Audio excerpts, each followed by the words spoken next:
ಎಲ್ರಿಗೂ ನಮಸ್ಕಾರ. ಸ್ನೇಹಿತರೆ, ಕನ್ನಡ ಚಿತ್ರರಂಗದ ಯಜಮಾನ, ಸಾಂಸ್ಕೃತಿಕ ರಾಯಭಾರಿ, ಬದುಕಿದಷ್ಟು ದಿನ ಯಾರಿಗೂ ನೋವನ್ನ ನೀಡದ ಕರುಣಾಮಯಿ, ರೂಪ, ಅಭಿನಯ, ಸಂಸ್ಕಾರ, ಸರಳತೆ, ಕ್ಷಮಿಸುವಿಕೆ ಎಲ್ಲದಕ್ಕೂ ಕೂಡ ಅತ್ಯುತ್ತಮ ಉದಾಹರಣೆ ಎನ್ನುವಂತೆ ಇದ್ರು. ಹಾಗೂ ಆದರ್ಶಕ್ಕೆ ಮತ್ತೊಂದು ಹೆಸರಾದವರು ನಮ್ಮ ನಿಮ್ಮೆಲ್ಲರ ಅಭಿನವ ಭಾರ್ಗವ, ದಾದಾ ಸಾಹಸ ಸಿಂಹ ಡಾಕ್ಟರ್ ವಿಷ್ಣುವರ್ಧನ್ ರವರು. ಸ್ನೇಹಿತರೆ, ಡಾಕ್ಟರ್ ವಿಷ್ಣುವರ್ಧನ್ ರವರು ಕನ್ನಡ ಸಿನಿಮಾ ರಂಗ ಕಂಡಂತಹ ಅದ್ಭುತ ಮೇರು ನಟ, ಅನರ್ಘ್ಯ ರತ್ನ, ನಾವೆಂದಿಗೂ ಕೂಡ ಮರೆಯದ ಮಾಣಿಕ್ಯ.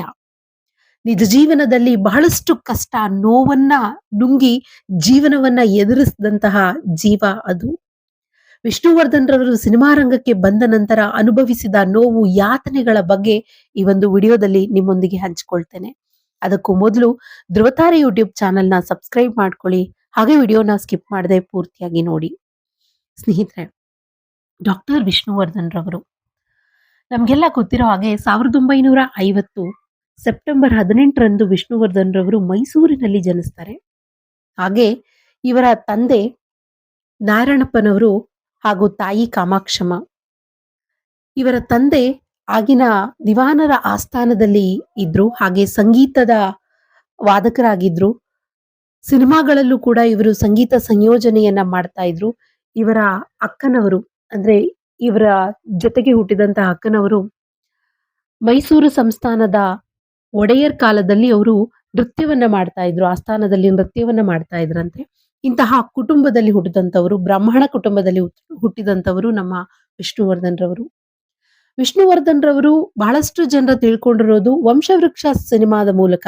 ಎಸ್.ಎಲ್. ಭೈರಪ್ಪರವರ ವಂಶವೃಕ್ಷ ಸಿನಿಮಾದ ಮೂಲಕ ಇವರು ಚಿತ್ರರಂಗಕ್ಕೆ ಬಂದ್ರು ಅಂತ. ಆದ್ರೆ ಅದಕ್ಕೂ ಮುನ್ನ ಇವರು 2 ಸಿನಿಮಾಗಳಲ್ಲಿ ಬಾಲನಟನಾಗಿ ಅಭಿನಯಿಸಿದ್ರು. 1955ರಲ್ಲಿ ಶಿವಶರಣ ನಂಬೇಯಕ್ಕ ಚಿತ್ರದಲ್ಲಿ ಕಾಣಿಸ್ಕೊಂಡಿದ್ರು. ಆಗಿನ್ನೂ ಅವರಿಗೆ ಕೇವಲ 5 ವರ್ಷ. ಅದಾದ ನಂತರ ಮುಂದಿನ ವರ್ಷ ಬಂದಂತ ಸಿನಿಮಾ 1956ರಲ್ಲಿ ಕೋಕಿಲವಾಣಿ ಚಿತ್ರದಲ್ಲೂ ಕೂಡ ಅಭಿನಯಿಸ್ತಾರೆ ವಿಷ್ಣುವರ್ಧನ್ ರವರು. ನಂತರ ಎಸ್.ಎಲ್. ಭೈರಪ್ಪನವರ ಕಾದಂಬರಿ ಆಧಾರಿತ ಸಿನಿಮಾ ವಂಶವೃಕ್ಷದಲ್ಲಿ ಪೋಷಕ ಪಾತ್ರವನ್ನ ನಿಭಾಯಿಸಿದ್ರು. ಅದರಿಂದಾಚೆಗೆ ಅವರಿಗೆ ಸಿಕ್ಕಂತಹ ಪಾತ್ರ, ಅವರು ಚಿತ್ರಬ್ರಹ್ಮ ಪುಟ್ಟಣ್ಣ ಕಣಗಾಲ್ರವರ ಕಣ್ಣಿಗೆ ಬೀಳ್ತಾರೆ. ಹಾಗೆ ಅವರು ಇವರಿಗಾಗಿ ನಾಗರಹಾವು ಸಿನಿಮಾವನ್ನ ಮಾಡ್ತಾರೆ. ಇಂದಿಗೆ ಆ ನಾಗರಹಾವು ಸಿನಿಮಾ ಇತಿಹಾಸವನ್ನ ನಿರ್ಮಾಣ ಮಾಡಿದಂಥದ್ದು. ಆ ಕಾಲಕ್ಕೆ ನಾಗರಹಾವು ಬೆಂಗಳೂರಿನ ಸಾಗರ ಚಿತ್ರಮಂದಿರದಲ್ಲಿ 20 ವಾರ ಯಶಸ್ವಿಯಾಗಿ ಪ್ರದರ್ಶನಗೊಳ್ಳುತ್ತೆ. 7 ಲಕ್ಷವನ್ನ ಗಳಿಸುತ್ತೆ. ಇಂದಿಗೆ ಆ 7 ಲಕ್ಷ ಎಷ್ಟು ಕೋಟಿಯನ್ನ ದಾಟುತ್ತೆ, ಅಂತಹ ದಾಖಲೆಯನ್ನ ಬರೆದಿರುತ್ತೆ. ಬಹಳಷ್ಟು ಸಿನಿಮಾಗಳು ಆ ಸಮಯದಲ್ಲಿ ವರ್ಷಾನುಗಟ್ಲೆ ಓಡಿದಂತಹ ಸಿನಿಮಾಗಳಿವೆ. ರಾಜ್ಕುಮಾರ್ ಅವರ ಬಂಗಾರದ ಮನುಷ್ಯ, ಕಸ್ತೂರಿ ನಿವಾಸ ಎಲ್ಲವೂ ಕೂಡ. ಆದ್ರೆ ಒಬ್ಬ ನಟ ತನ್ನ ಡೆಬ್ಯೂ ಸಿನಿಮಾದಲ್ಲಿ, ಪ್ರಥಮ ಸಿನಿಮಾದಲ್ಲೇನೆ ಶತದಿನೋತ್ಸವ ಆಚರಿಸ್ಕೊಳ್ಳೋದು ಅಂತಂದ್ರೆ ಸುಲಭ ಅಲ್ಲ.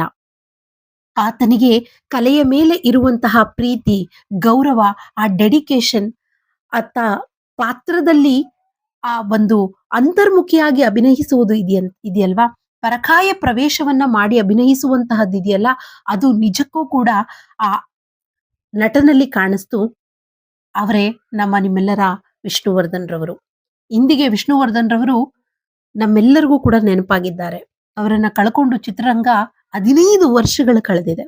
2009 ಡಿಸೆಂಬರ್ ತಿಂಗಳಿನಲ್ಲಿ, ಡಿಸೆಂಬರ್ 30ರಂದು ವಿಷ್ಣುವರ್ಧನ್ ರವರು ತಮ್ಮ 58ನೇ ವಯಸ್ಸಿಗೆ ಇಹಲೋಕವನ್ನ ತ್ಯಜಿಸಿದ್ರು. ಬದುಕಿದುದ್ದಕ್ಕೂ ಕೂಡ ಅವರು ನೋವನ್ನೇ ಪಟ್ರು. ಅವರ ಸಾವಿನಲ್ಲೂ ಕೂಡ ಬಹಳಷ್ಟು ಗಲಭೆಗಳಾದ್ವು. ಹಾಗೆ ಅವರ ಸಾವಿನ ನಂತರವೂ ಕೂಡ ಅವರ ಕುಟುಂಬಸ್ಥರಿಗೂ ಕೂಡ ನೆಮ್ಮದಿ ಇಲ್ಲ ಅಂತ ಬಹಳಷ್ಟು ಮಾಧ್ಯಮಗಳು ಕೂಡ ಹೇಳಿದ್ವು. ಯಾಕೆ ವಿಷ್ಣುವರ್ಧನ್ ರವರ ಈ ಮಟ್ಟಿಗೆ ಅವರು ಇಡೀ ಕರ್ನಾಟಕ ಮಾತ್ರವಲ್ಲ, ಭಾರತೀಯ ಸಿನಿಮಾ ರಂಗದಲ್ಲಿ ನಟಿಸಿದಂತಹ ನಾಯಕ ನಟ, ನಮ್ಮ ನಿಮ್ಮೆಲ್ಲರ ಅಚ್ಚುಮೆಚ್ಚಿನ ನಟ, ಕನ್ನಡಿಗರಿಗೆ ಮಾತ್ರವಲ್ಲ, ಪಕ್ಕದ ತಮಿಳುನಾಡಿಗೆ, ತೆಲುಗುರವರಿಗಾಗಿರ್ಬೋದು ಅಥವಾ ಕೇರಳದಲ್ಲಾಗಿರ್ಬೋದು, ಹಿಂದಿ ಭಾಷೆಯಲ್ಲೂ ಕೂಡ ಅಭಿನಯಿಸಿದ್ದಾರೆ. ಪಂಚಭಾಷಾ ನಟಿಯರನ್ನ ನೋಡಿದೀವಿ. ಇವರು ಪಂಚಭಾಷಾ ನಟರಾಗಿದ್ದವರು. ಆಗಿನ ಕಾಲಕ್ಕೆ 1980ರ ದಶಕದಲ್ಲೇ ಇವರು ಪ್ಯಾನ್ ಇಂಡಿಯಾ ಸ್ಟಾರ್ ಆದವರು.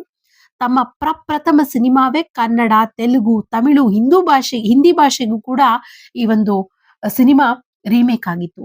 ಅಷ್ಟು ದೊಡ್ಡ ಸಿನಿಮಾವನ್ನ ಕೊಟ್ಟಂತಹ ನಟ ಮುಂದೆ ತನ್ನ ಜೀವನದಲ್ಲಿ ಇಷ್ಟು ದೊಡ್ಡ ಕಹಿಯನ್ನ ಕಾಣಬೇಕು, ನೋವನ್ನ ಅನುಭವಿಸಬೇಕು.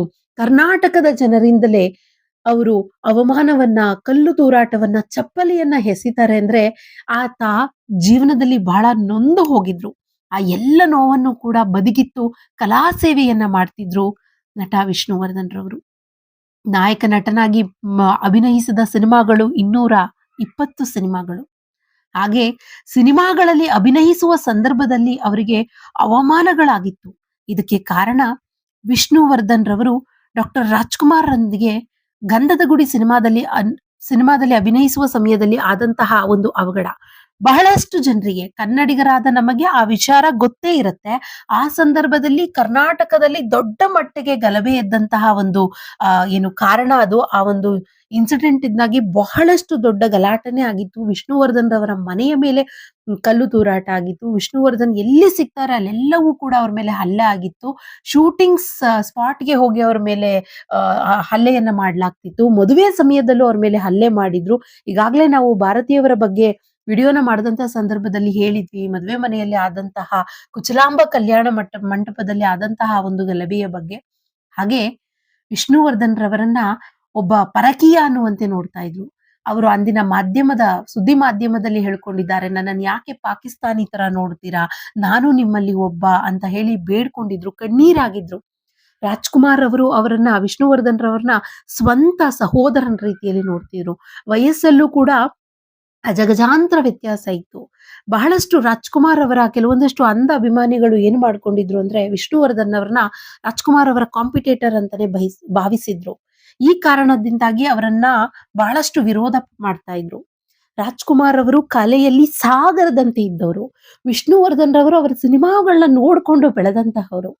ಒಂದು ಮಟ್ಟಿಗೆ ಹೇಳ್ಬೇಕು ಅಂದ್ರೆ ತಂದೆ ಹಾಗೂ ಮಗನ ಬಾಂಧವ್ಯ ಇದ್ದಂತಹವರು ಅವರಿಬ್ರು ಕೂಡ. ಅವರಿಬ್ಬರ ಮಧ್ಯೆ ಅದೇ ಒಂದು ಪ್ರೀತಿ, ವಾತ್ಸಲ್ಯ ಎಲ್ಲವೂ ಇತ್ತು. ಅಭಿಮಾನಿಗಳಿದ್ದಾರಲ್ಲ, ಅಂಧ ಅಭಿಮಾನಿಗಳು ಅವರಿಬ್ಬರನ್ನು ಕೂಡ ಕೊನೆವರೆಗೂ ಕೂಡ ಬೇರೆ ಮಾಡ್ಬಿಟ್ರು. ಗಂಧದ ಗುಡಿ ಸಿನಿಮಾ ನಂತರ ಬೇರಾವ ಸಿನಿಮಾದಲ್ಲೂ ನಟಿಸ್ಲಿಲ್ಲ. ಸಿನಿಮಾ ಯಾಕೆ, ಅವರಿಬ್ರು ಕೂಡ ಒಂದು ವೇದಿಕೆಯನ್ನ ಹಂಚ್ಕೊಳ್ಳೋದಕ್ಕೂ ಕೂಡ ಬಿಡ್ಲಿಲ್ಲ ಅಂಧ ಅಭಿಮಾನಿಗಳು. ಅದರಿಂದ ಆಚೆಗೆ ಬಹಳಷ್ಟು ನೋವನ್ನ ಪಡ್ಬೇಕಾಯ್ತು.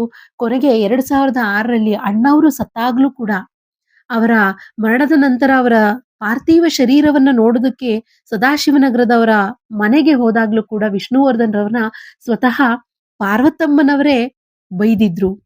ಅವರೇ ಹೊರಗಡೆ ಬಂದು ವಿಷ್ಣುವರ್ಧನ್ ರವರ ನೀನ್ ಯಾಕೆ ಬಂದೆ, ಏಕವಚನದಲ್ಲೇ ಮಾತನಾಡ್ತಿದ್ರಂತೆ. ಯಾಕೆ ಬಂದೆ, ಹೋಗು ಇಲ್ಲಿಂದ ಅಂತ ಹೇಳಿ ಗದರಿದ ಧ್ವನಿಯಲ್ಲಿ ಹೇಳಿದ್ರಂತೆ. ಇದು ಇಂದಿಗೆ ಬಹಳಷ್ಟು ಜನರಿಗೆ ಗೊತ್ತಿರುತ್ತೆ, ಮತ್ತಷ್ಟು ಜನರಿಗೆ ಗೊತ್ತಿರಲ್ಲ. ಅಂದಿನ ಮಾಧ್ಯಮಗಳು ಈ ವಿಷಯವನ್ನ ಬಿತ್ತರಿಸಿದ್ವು.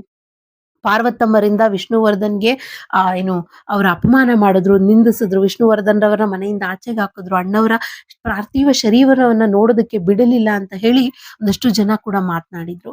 ಇದಕ್ಕೆ ಕಾರಣ ನಾವು 2 ತರ ಊಹಿಸಬಹುದು. ಒಂದು, ವಿಷ್ಣುವರ್ಧನ್ ರವರ ಮೇಲಿದ್ದಂತಹ ಕಾಳಜಿ.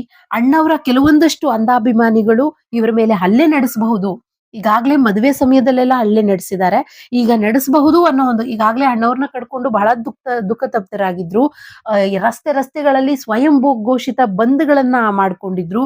ಹಾಗೆ ಸರ್ಕಾರಿ ವಾಹನಗಳ ಮೇಲೆ ಬೆಂಕಿಗಳನ್ನ ಇಡ್ತಿದ್ರು. ಇಂತಹವರು ವಿಷ್ಣುವರ್ಧನ್ ರವರ ಮೇಲೆ ಹಲ್ಲೆ ಮಾಡಬಹುದು ಅನ್ನೋ ಒಂದು ಕಾಳಜಿಯಿಂದ ಅವರನ್ನ ಕಳಿಸಿರಬಹುದು.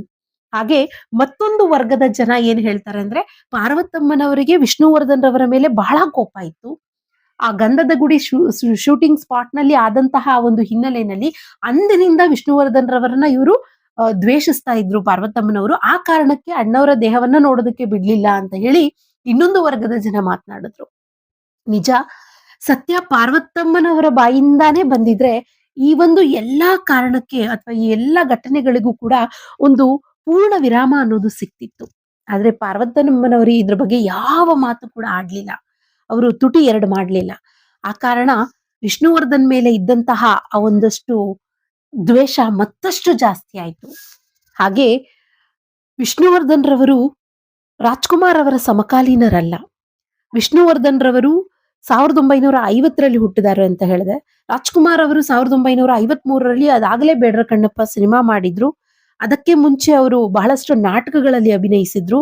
ಹಾಗೆ ವಿಷ್ಣುವರ್ಧನ್ ರವರು ಸಿನಿಮಾ ರಂಗಕ್ಕೆ ಬರುವಷ್ಟರಲ್ಲಿ ಇವರು 150 ಸಿನಿಮಾಗಳನ್ನ ಮಾಡಿ ಕರ್ನಾಟಕ ಮಾತ್ರ ಅಲ್ಲ, ಭಾರತದಲ್ಲೇ ಮೇರು ನಟನಾಗಿ ಬೆಳೆದು ನಿಂತಿದ್ರು. ಅಂಥವ್ರು ಸಿನಿಮಾ ರಂಗದಲ್ಲಿ ಯಾವತ್ತೂ ಕೂಡ ಇವರಿಗೆ ಕಾಂಪಿಟೇಟರ್ ಆಗಲೇ ಇಲ್ಲ. ಕನ್ನಡ ಸಿನಿಮಾವನ್ನ ಹೊಸ ದಿಗಂತದೆಡೆಗೆ ನಡೆಸುವಲ್ಲಿ ವಿಷ್ಣುವರ್ಧನ್ ರವರು ಒಂದು ಎರಡನೇ ಹಂತದಲ್ಲಿ ಒಂದು ಚಾಪುಗಾಲು ಹಾಕಿದ್ರು ಅಂತ ಹೇಳ್ಬೋದು. ಹೊರತು ಇವರಿಂದ ಅಣ್ಣವರಿಗೆ ಅವರು ಕಾಂಪಿಟೇಟರ್ ಆದ್ರು ಅಥವಾ ಸ್ಪರ್ಧಿ ಆದ್ರು ಅಂತ ಯಾವುದೇ ಕಾರಣಕ್ಕೂ ಹೇಳಕ್ಕಾಗಲ್ಲ. ಅವರನ್ನ ಗುರು ಅಂತಾನೆ ಭಾವಿಸಿದ್ರು ವಿಷ್ಣುವರ್ಧನ್ ರವರು. ಆದ್ರೆ ಅವರ ಮೇಲೆ ಬಂದಂತಹ ಆಪಾದನೆಗಳು, ಅವಮಾನಗಳು, ಅವರ ಸಿನಿಮಾ ಬಿಡುಗಡೆ ಆಗುವಂತ ಸಂದರ್ಭದಲ್ಲಿ ಅವರ ಕಟೌಟ್‌ಗಳಿಗೆ ಸಗಣಿಯಿಂದ ಹೊಡೆಯೋದಾಗಿರ್ಬೋದು, ಅಥವಾ ಅವರ ಬ್ಯಾನರ್‌ಗಳನ್ನ ಕಾಲಿನಿಂದ ತುಳಿಯೋದು, ಆ ಒಂದು ಪೋಸ್ಟರ್‌ಗಳನ್ನ ಹರಿಯೋದು, ಇಂಥ ಕೆಲಸಗಳನ್ನೆಲ್ಲವೂ ಕೂಡ ಮಾಡಿದ್ರು ಕೆಲವು ಅಂಧಾಭಿಮಾನಿಗಳು. ನಿಜವಾಗ್ಲೂ ಕೂಡ ಬೇರೊಬ್ಬ ನಟನಾಗಿದ್ರೆ ಸಿನಿಮಾ ರಂಗವನ್ನ ತೊರೆದು ಹೋಗ್ಬಿಡ್ತಿದ್ರು. ಅಥವಾ ಕನ್ನಡ ಸಿನಿಮಾವನ್ನ ಬಿಟ್ಟು ಬೇರೆ ಭಾಷೆಯ ಸಿನಿಮಾಗಳಲ್ಲಿ ಅವ್ರಿಗಾಗಲೇ ಅಷ್ಟು ಆಫರ್‌ಗಳಿದ್ವು. ಅಷ್ಟು ಸಿನಿಮಾಗಳಲ್ಲಿ ಅವರು ನಟಿಸಿದ್ರು ಕೂಡ ವಿಷ್ಣುವರ್ಧನ್ ರವರು ಅಮಿತಾಬ್ ಬಚ್ಚನ್ ಜೊತೆ ಹಿಂದಿ ಸಿನಿಮಾಗಳಲ್ಲಿ ನಟಿಸಿದ್ರು. ಅಕ್ಷಯ್ ಕುಮಾರ್ ಆಗಿನ್ನೂ ಕೂಡ ಸಿನಿಮಾ ರಂಗಕ್ಕೆ ಕಾಲಿಟ್ಟಿದ್ರು. ಅವರ ಜೊತೆ ತೆರೆ ಹಂಚಿಕೊಂಡಿದ್ರು. ಅನಿಲ್ ಕಪೂರ್ ಅವರ ಜೊತೆಗೆ ಸಿನಿಮಾವನ್ನ ಮಾಡಿದ್ರು. ಇಂತಹ ಆಫರ್‌ಗಳು ಅವ್ರಿಗೆ ಇತ್ತು. ಬೇರೆ ಸಿನಿಮಾ ರಂಗದಲ್ಲಿ ಇವರು ಹೋಗಿದ್ದಿದ್ರೆ ರಜನಿಕಾಂತ್‌ರಂತೆ ಇನ್ನೂ ದೊಡ್ಡ ಮಟ್ಟಿಗೆ ಬೆಳೆಬಹುದಿತ್ತು. ಆದ್ರೆ ಕನ್ನಡದ ಮೇಲಿನ ಪ್ರೇಮ, ವ್ಯಾಮೋಹ ಅವರನ್ನ ಇಲ್ಲೇ ಇದ್ದು ಸಾಧಿಸುವಂತೆ ಮಾಡ್ತು. ಆದ್ರೆ ಇಲ್ಲಿದ್ದಂತಹ ಕೆಲವರು, ನಾನು ಎಲ್ಲರನ್ನು ಹೇಳ್ತಾ ಇಲ್ಲ, ಯಾಕಂದ್ರೆ ವಿಷ್ಣುವರ್ಧನ್ ರವರನ್ನ ಆರಾಧ್ಯ ದೈವ ಅಂತ ಪೂಜೆ ಮಾಡುವಂತಹ ಅಭಿಮಾನಿಗಳು ಕೂಡ ಇದ್ದಾರೆ. ಅಣ್ಣವರ ಒಂದಷ್ಟು ಅಭಿಮಾನಿಗಳು ಕೂಡ ವಿಷ್ಣುವರ್ಧನ್ ರವರನ್ನ ಇಷ್ಟಪಡ್ತಾರೆ.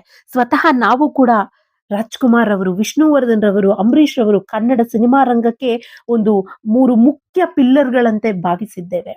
ಆದರೆ ಕೆಲವೊಂದಷ್ಟು ಜನ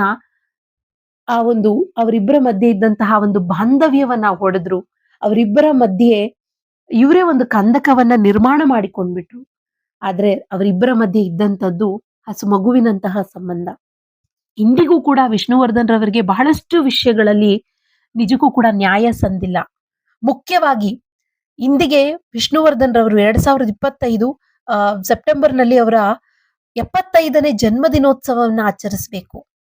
ಆದ್ರೆ ಅಮೃತ ಮಹೋತ್ಸವವನ್ನ ಆಚರಿಸ್ಕೊಳ್ಳೋದಕ್ಕೆ ಅವರಿಲ್ಲ. ಅವರಿಗೆ ನುಡಿ ನಮನವನ್ನ, ಆ ಒಬ್ಬ ದೊಡ್ಡ ಮೇರು ನಟನಿಗೆ ನಮನವನ್ನ ಸೂಚಿಸೋದಕ್ಕೆ ಎಲ್ಲ ಸಿನಿಮಾ ರಂಗಗಳು ಕೂಡ ಒಟ್ಟಾಗಬೇಕು. ಈಗಾಗಲೇ ಇದ್ರ ಬಗ್ಗೆ ಫಿಲ್ಮ್ ಚೇಂಬರ್‌ನಲ್ಲಿ ಮಾತುಕತೆ ಕೂಡ ಆಗಿದೆ. 60ನೇ ಹುಟ್ಟುಹಬ್ಬದಂದು ಅವರಿಗೆ ಆಗಾಗಲೇ ವಿಷ್ಣುವರ್ಧನ್ ರವರು ನಮ್ಮನ್ನ ಅಗಲಿದ್ರು. ಆ ಸಮಯದಲ್ಲೂ ಕೂಡ ಅವರಿಗೆ ನಮನವನ್ನ ಸಲ್ಲಿಸಲಿಲ್ಲ. ರಾಜ್‌ಕುಮಾರ್ ಅವರು ಹೋದಂತ ಸಂದರ್ಭದಲ್ಲಿ 75ರ ಸಂಭ್ರಮದಲ್ಲಾಗಿರ್ಬೋದು, ಅಂಬರೀಷ್ ರವರ 60ನೇ ಹುಟ್ಟುಹಬ್ಬದ ಸಂದರ್ಭದಲ್ಲಾಗಿರ್ಬೋದು ಬಹಳ ವಿಜೃಂಭಣೆಯಿಂದ ಆಚರಿಸಲಾಯಿತು. ಯಾಕೆ ವಿಷ್ಣುವರ್ಧನ್ ರವರಿಗೆ ಆ ಗೌರವ ಸಲ್ಲಲಿಲ್ಲ ಅನ್ನೋದು ಇಂದಿಗೂ ಕೂಡ ಬಹಳಷ್ಟು ಅವರ ಅಭಿಮಾನಿಗಳು ಕೇಳ್ತಾ ಇರುವಂತಹ ಪ್ರಶ್ನೆ. ಸ್ವತಃ ಭಾರತೀಯವರು ಕೂಡ ನೊಂದುಕೊಂಡು ಇದ್ರ ಬಗ್ಗೆ ಮಾತನಾಡಿದ್ದಾರೆ. ಮುಂದಿನ ವಿಡಿಯೋದಲ್ಲಿ ಅಮೃತ ಮಹೋತ್ಸವವನ್ನ ಆಚರಿಸ್ಕೊಳ್ತಾ ಇರುವಂತಹ ವಿಷ್ಣುವರ್ಧನ್ ರವರ ಬಗ್ಗೆ ಮತ್ತೊಂದಷ್ಟು ಮಾಹಿತಿಗಳನ್ನ ತೆಗೆದುಕೊಂಡು ಬರ್ತೀನಿ.